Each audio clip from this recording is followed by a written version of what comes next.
안녕하세요. 춘천 한마음교회 이경자입니다. 저에게는 두 자녀가 있는데요. 둘째 아이는 가슴으로 낳았어요. 입양한 둘째를 키우면서 겪게 된 여러 고민들을 부활하신 예수님을 만나 해결받게 된 저의 간증을 나누려고 합니다.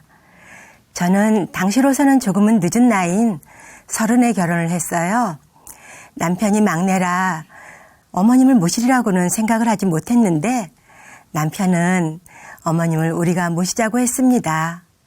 어르신들과 잘 지냈던 저로서는 시어머님과 함께 산다는 것이 그다지 어려운 일은 아니라고 생각되어 그러자고 했죠. 그런데 32살에 홀로 되신 시어머님은 제가 그동안 만났던 사람들과는 많이 달랐습니다. 늘 아프다고 인상을 쓰고 계셨고 언제나 분이 가득 차 있었어요. 저는 가난한 것은 참을 수 있었는데 이렇게 종일 분을 내시는 어머님과 함께 있는 것이 참 힘들었습니다. 그런데 시어머니보다 저를 더 힘들게 한 것은 남편의 주사였어요. 평소에는 얌전하고 소심하기만 한 남편이 술이 입에 들어가기만 하면 그때부터는 자신의 행동을 컨트롤하지 못했습니다. 바른생활 교과서처럼 살았던 제게 이렇게 망가진 남편의 모습은 결혼에 대한 회의를 불러일으켰어요. 평생 속을 끓이며 이런 결혼 생활을 이어갈 자신이 없어 단호하게 이혼을 결심했습니다. 그때가 첫 아이가 돌이 막 지났을 때였어요. 그런데 이혼을 하자는 말에 남편은 뜻밖의 제안을 하는 거예요. 마지막으로 교회를 한 번만 가보자. 교회를 다니면 술을 끊을 수 있을지도 모르니 교회를 다녀보고 그래도 안 되면 그때 가서 이혼을 하자고 했습니다. 그래서 눈 딱 감고 한 번 가본 교회에서 남편은 첫날부터 너무나 좋다며 그 다음날부터 바로 새벽 기도를 나가기 시작했습니다. 남편은 교회를 다니면서 정말로 술이 끊어졌어요. 이렇게 남편이 술이 끊어지는 것을 보니 하나님이 정말 계시긴 계신 것 같았습니다. 그래서 그때부터 11조는 물론이고 교회의 모든 예배와 교회에서 맡겨주시는 일들은 무엇이든지 열심으로 하게 되었어요. 그렇게 하면 하나님께서 기뻐하실 것 같았습니다. 어느 날 성경 말씀을 읽다가 하나님께서는 고아와 과부를 긍휼히 여기신다는 말씀을 읽게 되었어요. 제가 늦은 나이에 아기를 낳고 보니 아기가 너무나 사랑스러웠거든요. 그래서 둘째는 입양을 하는 것이 어떻겠냐고 남편에게 물으니 남편도 좋다고 했어요. 입양을 결정하고 아기를 만나기까지는 시간이 꽤 많이 걸렸는데요. 막상 입양을 하려니 아기를 끝까지 변함없이 사랑해 줄 수 있을까 자신이 없는 거예요. 그렇게 한 해 뒤에 시간이 지나고 보니 어느새 큰아이는 중학생이 되어 있었습니다. 이러다간 하나님과 약속한 것을 못 지키겠다 싶어 무조건 입양 기관을 찾아가 3살 된 건강한 여자아기를 입양하게 되었어요. 입양을 하고 보니 큰아이와는 띠동갑으로 12살 차이가 나는 늦둥이가 되었습니다. 처음 집에 데리고 오는 날 아기는 낯선 환경이 무서웠던지 집에 도착할 때까지 우유도 안 먹고 발버둥을 치며 울었습니다. 집에는 아이를 위한 예쁜 이불도 준비해 놓았는데요. 아이는 밤이 깊었어도 잠이 들지 못하고 무서워서 떨면서 천장만 바라보고 있었어요. 무서워서 떨고 있는 아이를 꼭 안아주며 엄마가 정말 좋은 엄마가 되어줄게 마음으로 아이와 약속을 하였습니다. 그리고 그날 밤 저는 하나님께 저희가 이 아이를 끝까지 사랑할 수 있게 해주시고 또 이 아이가 존귀한 사람으로 자라게 해달라는 기도를 드렸습니다. 하나님께서는 이 기도에 신실하게 응답해 주셨어요. 아기는 정말 규칙적이었고 정리정돈을 잘했어요. 아침 7시가 되면 칭얼대지도 않고 정확하게 일어났고 자던 이불을 깨끗이 정리하고는 식탁에서 아침밥을 기다렸어요. 3살인데요. 오히려 7시까지 아침밥을 준비하지 못한 제가 당황이 되었어요. 아기는 집에서 규칙을 무너뜨리는 훈련을 해야 했습니다. 모든 것이 낯설었던 아이는 제게 껌딱지같이 딱 붙어서 떨어지지 않았어요. 당시 교회에서 성가대를 하고 있었던 저는 아이가 떨어지려 하지 않아 성가대석에서 한 손으로는 아이를 안고 한 손으로는 악보를 들고 찬양을 했습니다. 아이가 5살쯤 되던 해 어느 날 아이를 집에 두고 1박 2일로 지방을 다녀와야 할 일이 생겼어요. 중요한 회의를 해야 하는 일이라 아이를 데리고 갈 수가 없었습니다. 어쩔 수 없이 어머니께 맡기고 갈 수밖에 없었는데 참 염려가 되었어요. 아이를 잘 돌봐주실까 걱정이 되었지만 어머니께 부탁하고 다녀오게 되었습니다. 일을 마치고 집에 돌아오자 아이는 울면서 제게 달려와 매달렸습니다. 다시는 자기를 두고 가지 말라며 할머니가 너무나 무서웠다고 했어요.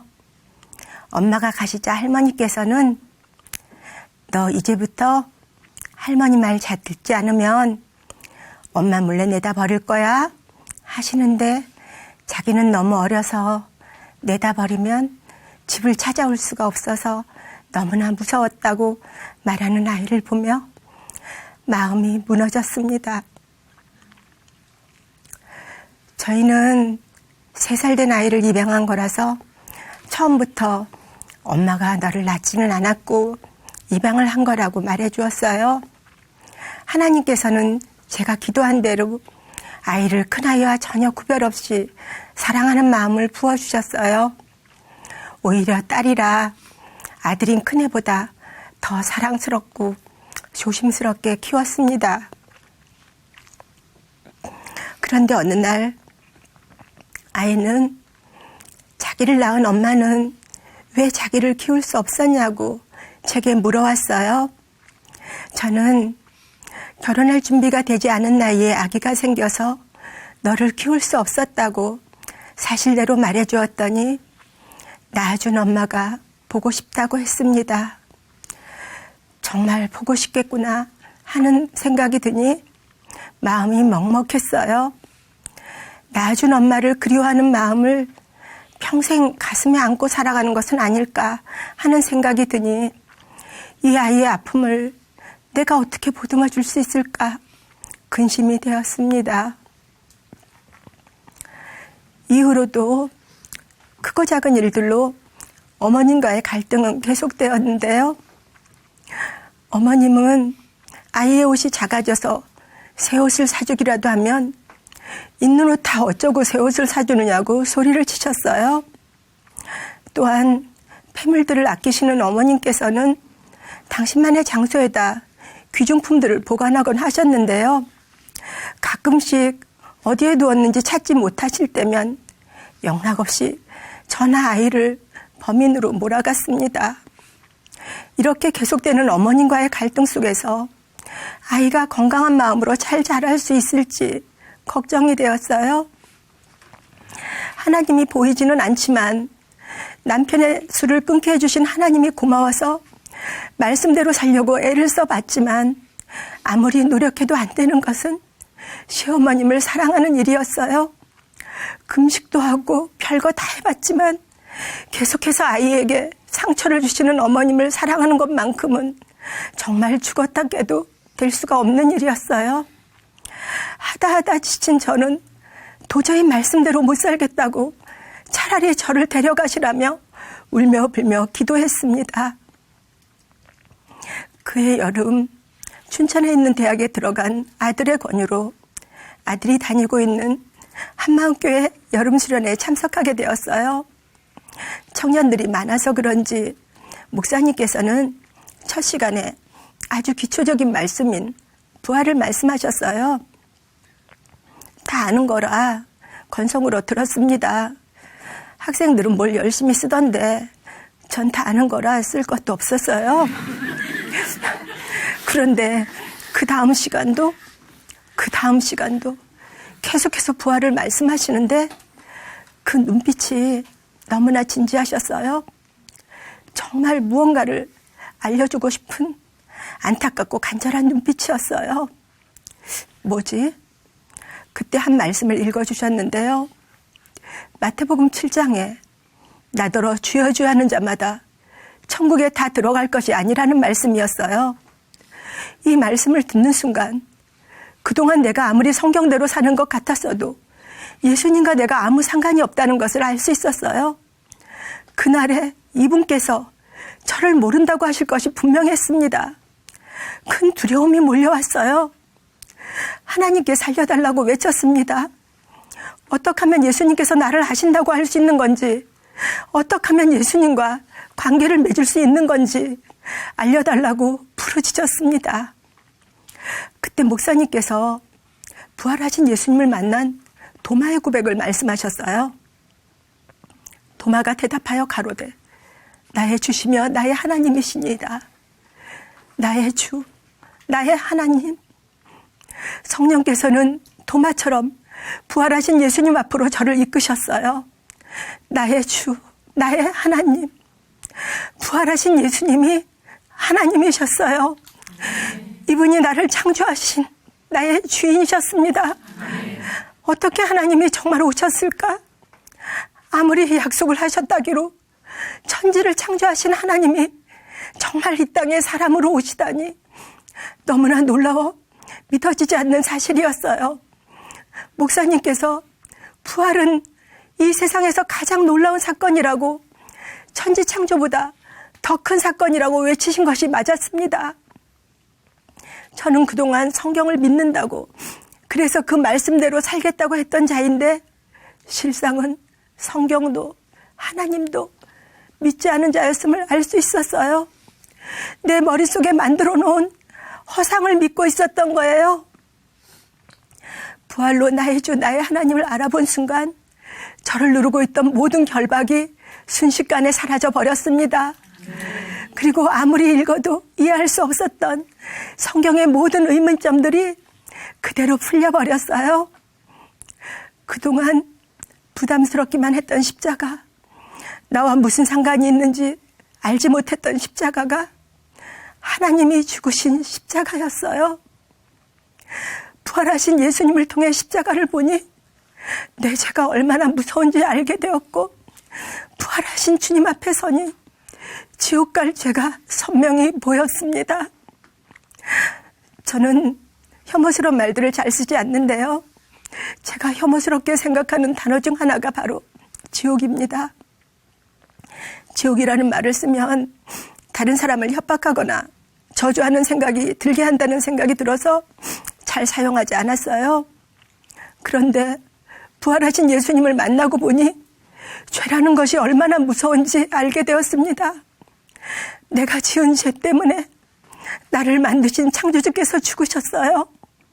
하나님께 범죄한 나, 자기가 하나님 되려한 나를 살리려고 하나님께서 그 아들을 이 땅에 보내셨고, 이분이 오셔서 죽으시고 부활하셔서 나의 주인이 되어주셨어요.